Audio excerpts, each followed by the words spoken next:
Hi everyone, this is Bill, and today I thought I'd bring you out here in the pasture, give you an update on how the Ile-De-France lambs are doing and the yearling ewes are doing raising them out here on grass. We've been getting just gobs and gobs of rain here in June. I guess today's actually the 1st of July, but for June we ended up with 9.3 inches and it rained half the days of the month. So I got more grass than I know what to do with. Sounds like, or it looks like they're going to run up with the rest now and we'll get them all in a group, but there's 33 lambs out here. In the mothers there would be 17 full-blood yearling ewes. Yeah, if you watch any of my other videos you would know, and if not, I'll tell you that 6 of the ewes had twins and the rest had singles. But anyway, there's 17 full-bloods. And then there's 10 purebred ewes, the 15/16 ewes.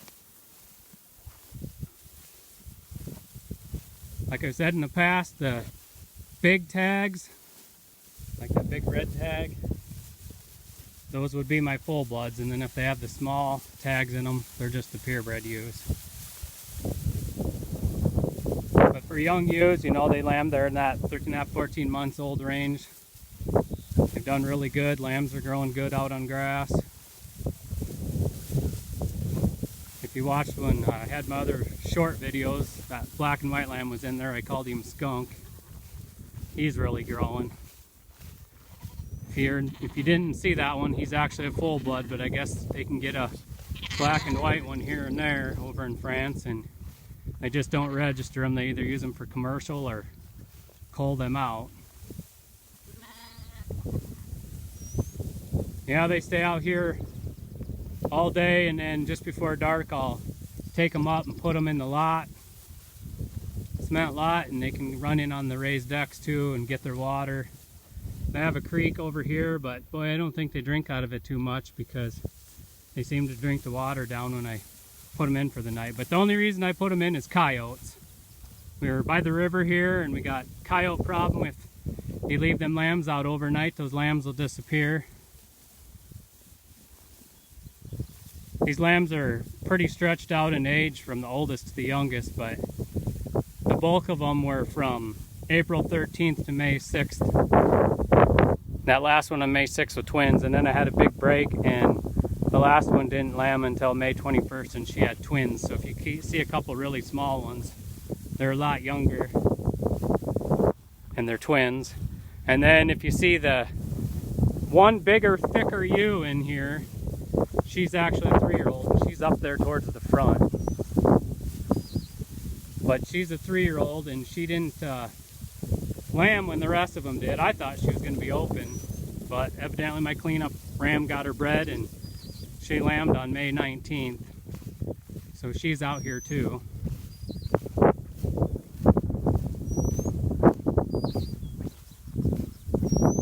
This is the 4th paddock I've had them on now since they've come out of the rye there. Oh, I think it was around the middle of May when I had to take them out of the rye.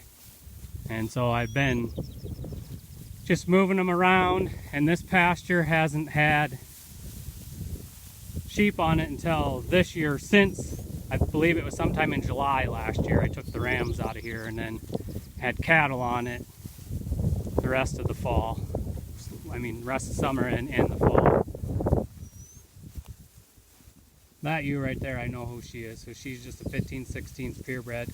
She was one of my triplets last year, and she's got 2 triplet sisters in here where the ewe fed them herself, and they all grew even. They all 3 lambed. She had a single. One of the other ones had a single, and one had twins. But I was happy to see the performance when there are multiples and all 3 of them lambed young. Because in my other videos I was saying how there was 2 out of 12 of the purebred ewes open and 3 out of 20 of the full-blood ewes open. So overall, I guess that's kind of what it sounds like, is kind of average. I have talked to other producers out west with flocks of other breeds, and they get all the way down to like 75% of their ewe lambs that will breed to lamb as yearlings. So I guess I'm happy because it sounds like I'm up towards the top for a meat breed, but nothing compared to your prolific breeds like your Finns, Romanovs, those kind that'll reach puberty so early. But for a meat breed, sounds like it was probably about average. Man, I haven't walked clear down here. All I ever do is put them in up there. And there's a lot of thistles out here, so we're going to have to get on spraying them. When they get done eating here, I don't have them eat it to nothing. I've been kind of trying to follow what they say, only take about 50% of it and then move them on. And we got plenty of grass, so there's no sense in me grazing it down. Good for the grass, good for the sheep. Try to keep the worms out. So far, none of them's looking like they've got worms, which if this hasn't had sheep since last July sometime, that really helps, and then keeping them moving. And I don't move them all the time, but like I said, about the 4th paddock they've been in since around the middle of May, so getting probably close to 7 weeks between the 4 paddocks. We did that one year where we moved them every day, day and a half, 150 ewes in 4 rolls of netting, and wow, I really have an appreciation for you guys, guys and ladies both, people that move them every day. It ain't the hardest, but it's just time consuming. And that year we did it, we had the rainiest fall I think we've ever had, and I think we had like something like 14 inches in 6 weeks. It was just unreal that fall.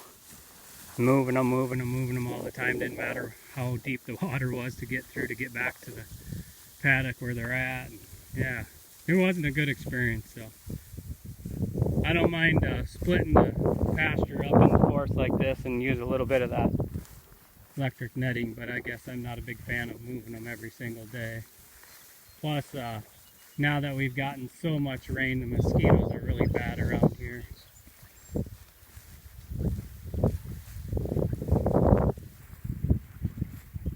But yeah, for raising babies on the grass as young ewes, except for that ewe right there. She has her head down on that thicker, wider one. She's that 3. Other than her, the rest are all last year's lambs. Raising them as yearlings on grass. A couple of them that have twins are getting a little bit thinner, but boy, that should be expected, shouldn't it, when they're raising twins on grass? Well, otherwise, I think they're holding up good, and I think the lambs are doing good. I definitely can tell the twin lambs from the singles, but I think you would see that with any breed, especially raised out on grass. Anyway, I hadn't done a video for a while, and I just wanted to give you an update of how they're all doing out here on grass. Thanks for watching. Have a good day. Bye.